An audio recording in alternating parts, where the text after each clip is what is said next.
Olá, seja bem-vindo a mais uma Escola Bíblica Dominical online. Hoje, nosso tema é oração e queda. Os textos bíblicos da nossa lição estão em Gênesis 1, 13 e 4 e Jeremias, capítulo 29.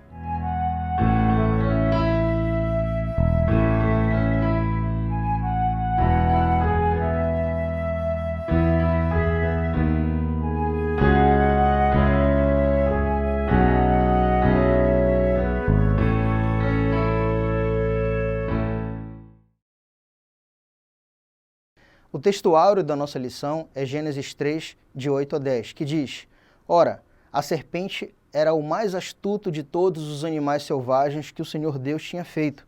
E ela perguntou à mulher: Foi isso mesmo que Deus disse? Não comam de nenhum fruto das árvores do jardim? Podemos comer do fruto das árvores do jardim, mas Deus disse: Não comam do fruto da árvore que está no meio do jardim, nem toquem nele. Do contrário, vocês morrerão. Disse a serpente à mulher: Certamente não morrerão, porque Deus sabe que no dia em que dele comerem, seus olhos se abrirão e vocês serão como Deus, conhecedores do bem e do mal. Gênesis 3, de 1 a 5. Imagine um tempo em que o homem sem pecado viveu uma comunhão perfeita com Deus. Imaginou? Pois é, a vida no Jardim do Éden foi assim, até o primeiro casal desobedecer a Deus. Talvez muitos de nós não tenham percebido, mas o primeiro diálogo do homem no mundo não se deu com o seu semelhante, mas com Deus. A primeira voz que Adão ouviu após ter sido criado não foi a de Eva, mas a voz do próprio Deus. Lá no Éden, o homem tinha uma comunhão perfeita com Deus. Mas a queda, ou seja, o pecado, que foi a maior tragédia da história humana, impossibilitou que esse relacionamento continuasse do mesmo jeito. Justamente pela ruptura criada na relação entre homem e Deus. Desde então, falar com Deus passou a ser uma tarefa que exige esforço da nossa parte.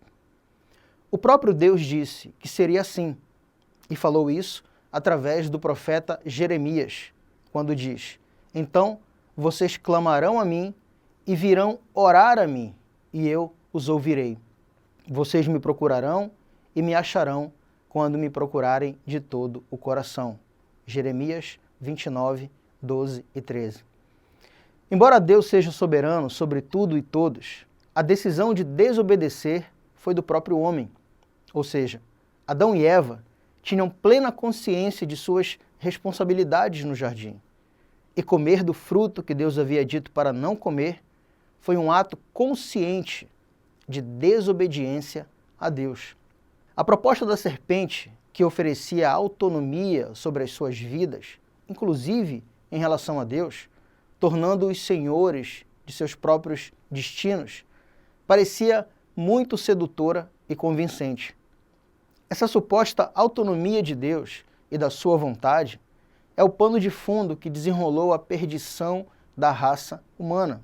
E ao nos perdermos de Deus, nos perdemos de nós mesmos e também uns dos outros. A queda afetou drasticamente nossa comunhão com Deus. Consequentemente, a nossa capacidade de falar e ouvir a sua voz. Isso é tão profundo que somente 200 anos depois de Adão, com o seu neto chamado Enos, filho de Sete, é que passou-se a novamente invocar o nome do Senhor. Gênesis 4, 26. Da expulsão do Éden até os dias de hoje, por que a experiência da oração tem sido um desafio para todos nós? Você já parou para pensar nisso? E eu quero compartilhar com você 3 razões do porquê orar tem sido um desafio para o cristão. A primeira razão é que, por causa do pecado, passamos a tentar nos esconder de Deus. Depois de um erro, é natural o sentimento de vergonha. É compreensível, por exemplo, o fato de Adão ter se escondido de Deus. Tal atitude é reflexo da culpa e medo da consequência que viria sobre ele e Eva, pois Deus havia dito: certamente morrerás. Gênesis 2:17.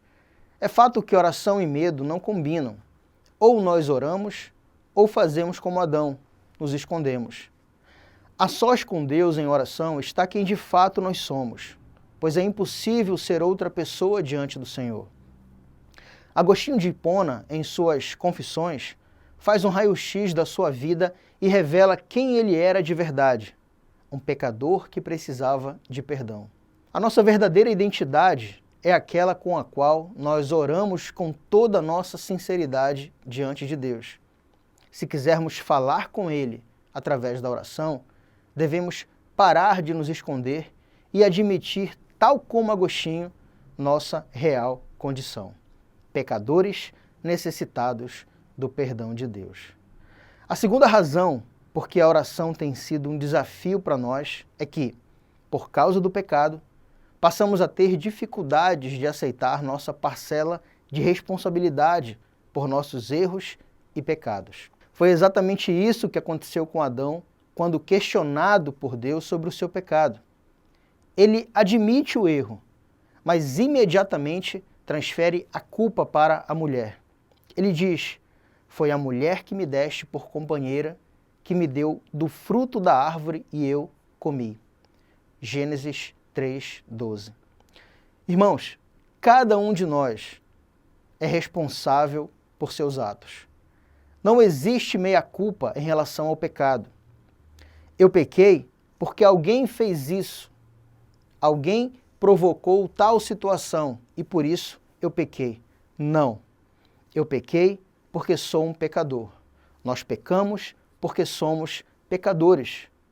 Quando oramos, assumimos nossa responsabilidade diante de Deus. E diante dele está a nossa própria vida como garantia, a fim de que Deus haja por nosso intermédio e nunca em nosso lugar. Quando não reconhecemos nossas falhas e limitações, estamos afirmando que o perdão de Deus não é necessário.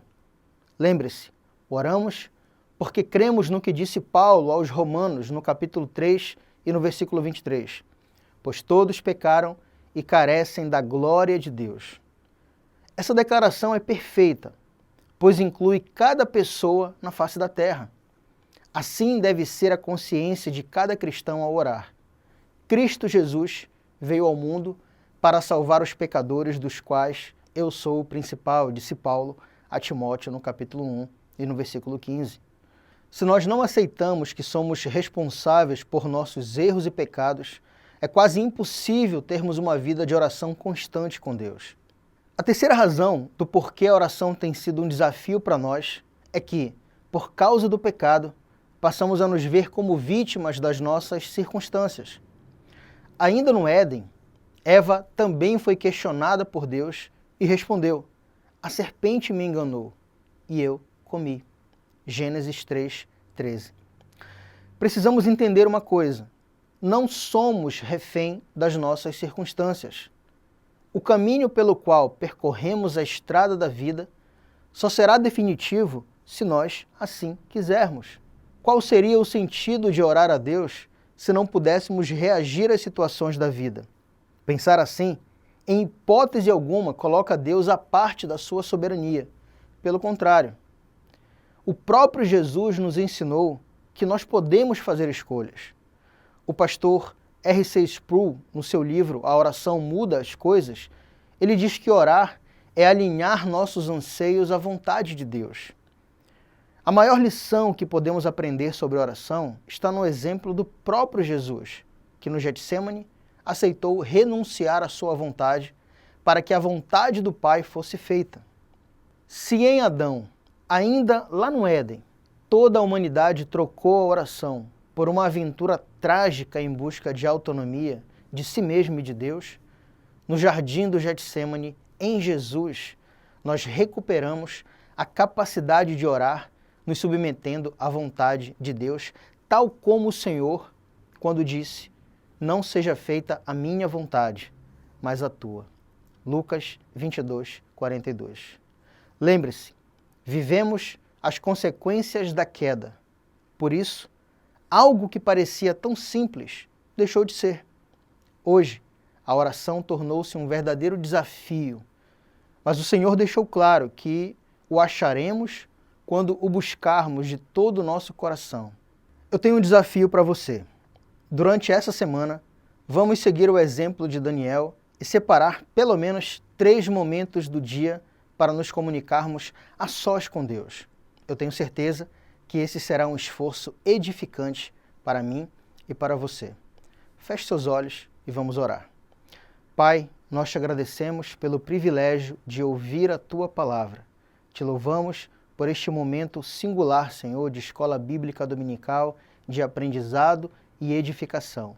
Que em tudo o Teu nome seja exaltado, ó Pai. Que Tu nos ajude durante essa semana a separarmos 3 momentos do dia, Senhor, para nos unirmos em oração com o Senhor. Que o Senhor possa ouvir a nossa oração e nos abençoar, falar conosco, Pai, de acordo com a Tua vontade e o Teu querer, responder, Senhor, as nossas orações. Em nome de Jesus, amém. Que Deus possa te abençoar grandemente. Até a próxima lição.